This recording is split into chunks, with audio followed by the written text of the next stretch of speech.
Poďme sa teraz porozprávať o gripe a o dôležitosti uloženia rúk na pištoli, aby sme dokázali mitigovať recoil, alebo aby sme jednoducho dokázali skrotiť recoil. Robo, čo o tom vieš? Je to veľmi diskutovaná téma, v podstate každý začiatočník, každý, kto začína so streľbou, tak jedna z prvých vecí, ktoré sa venuje mimo mieridiel, býva práve grip. Každý inštruktor dbá na to, aby grip bol čo najsprávnejší. Teraz v podstate v tejto dobe tých informácií aj na internete, vo videách, na fórach je naozaj neúrekom. Viac menej majú určité prieniky, z čoho vznikol určitý taký štandardný zaužívaný grip, ktorý je akože najsprávnejší.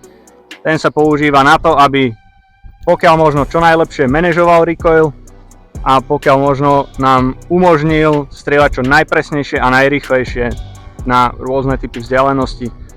To znamená, pri tomto gripe dbáme na čo najväčšiu schopnosť ovládať pištol medzi jednotlivými výstrelmi. Peťo by nám mohol priblížiť teda, aký ten správny grip má byť. Presne tak, a s radosťou. Čiže čo sa väčšinou dozvedáme na internetoch, na fórach, na YouTubeových videách, alebo hoci kde možno na internete, je zopár základných pravidel, ktoré by sme mali dodržiavať, ktoré by nám mali teraz zaistiť tú absolútnu kontrolu nad tou pištolou. Ako prvú vec, také prvé pravidlo, ktoré by som rád zmienil, je použitie streleckej ruky na zbrani a teda jej umiestnenie. Hovorí sa pravidlo číslo 1, že strelecká ruka by mala byť čo najvyššie v obrom ocase. To je samozrejme úplne logické. Aj keď sa nám zbraň vrtí v ruke, tak ju chceme nejakým spôsobom stabilizovať a strelecká ruka to robí najlepšie, keď je to v tomto mieste. Viacej sa o tej streleckej ruke už ani moc nerozpráva, možno, že o tom, ako silno ju kto tlačí. Veľa ľudí rozpráva o rôznych tlakoch. Poďme sa teraz ale rozprávať o tej slabej ruke, lebo tá z videí a zo všetkých informácií pravdepodobne robí najviac. Hej? Čiže čo chceme robiť streleckou rukou? Streleckou rukou sa chceme vyplniť samozrejme hluché miesto, ktoré nám ostalo na zbrani. A najideálnejšie, pokiaľ sa bavíme o nejakej fyzike, o nejakej páke, je priložiť tú dlaň streleckej ruky niekde do týchto miest, pretože tu sa všetko deje, tu sa ten záver pohybuje, cykluje. Chceme byť práve pri tom pivot pointe, alebo ako to nazvať, a chceme proste mitigovať ten recoil, aby sa nám proste zbraň, aby nám nekopala, aby sme vedeli aktívne zabraňovať. Ďalej tu máme zopár ďalších užitočných rád, ako napríklad tlačenie palcom do tohto tzv. Brzdového pedálu na zbrani. Tí, ktorí ho nemajú, vedia si ho tuším aj dokúpiť alebo dorobiť. Myslím, že je to normálne doplnok na kúpu. Taktiež je možné využívať malíček a tlačiť priamo oproti recoilu, čiže keď nám chce gun takto skákať, my tým malíčkom vieme tlačiť do protismeru a tak ho aktívne vlastne zastavovať.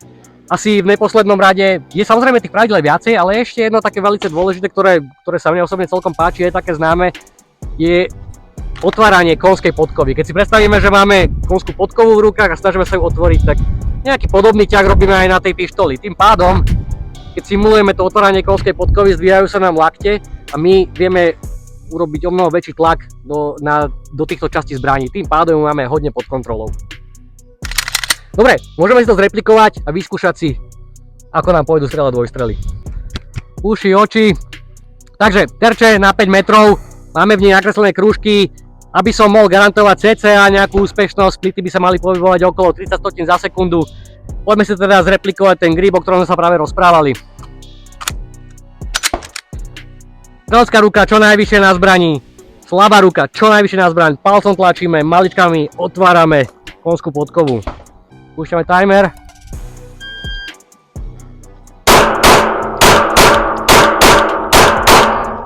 OK. Jeden mi malinko ušiel, poďme sa na to kúknuť. Slušné sústrely, úplne posledný som malinko prepol pravú ruku, takže sa mi posunul nižšie. Splity. 31. Je to 31? 31. 35. 33. 34. Takže v range správnych splitov sústrely sú myslím OK, povedal by som, že grip tak ako je prezentovaný dáva nejakú logiku, dá sa s tým pracovať. Poďme sa ale rozprávať o rôznych iných scenároch, kedy sa napríklad nepodarí úplne ideálne uchopiť tú pištol.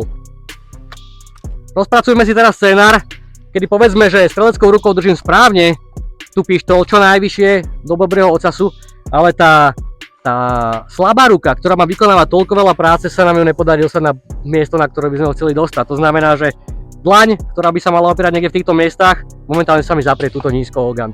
Tým pádom neviem tlačiť. Palec pôjde smerovať hore, neviem tlačiť na ten brzdový pedál, ťažko sa mi pracuje s maličkami, No poďme si to vyskúšať. Púšťame timer. Ruka je viditeľne nižšie.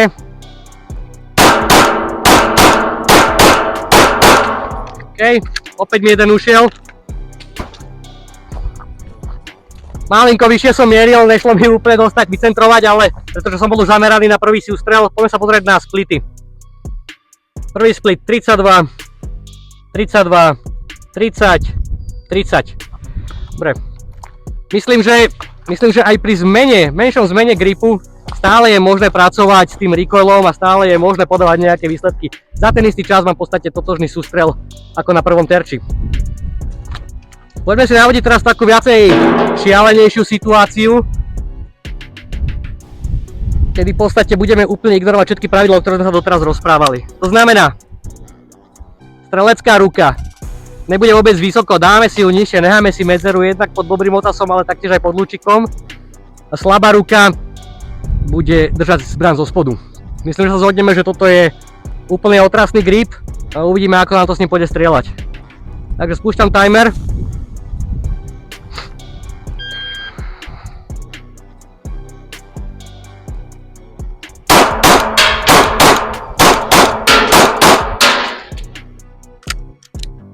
OK, poďme sa pozrieť. Opäť mi jedna ušla. Splity.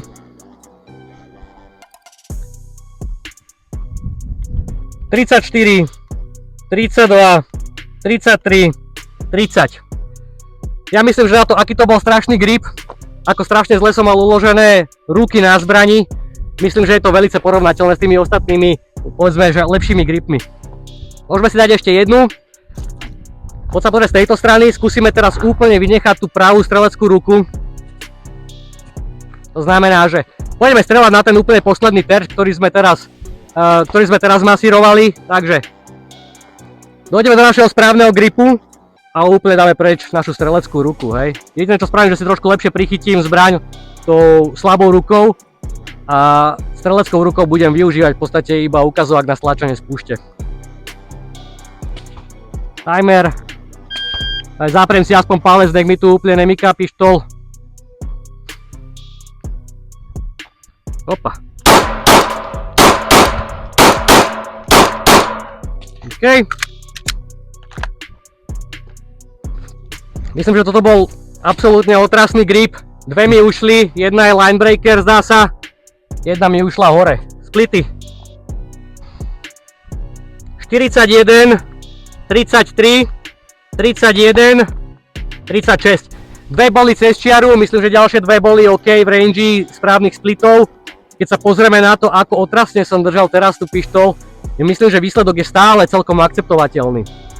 A tu treba začať uvažovať potom nad tým, či naozaj grip ako taký je to, čo nám umožňuje strieľať presnejšie, rýchlejšie a lepšie zvládať ovládanie zbrane. Hej, lebo naozaj podľa týchto sústrelov, aj podľa tých časov vidíme, že výsledky sú porovnateľné, časy sú porovnateľné, takže nám tu zostáva celkom veľký otáznik nad tým, čo je a čo nie je dôležité.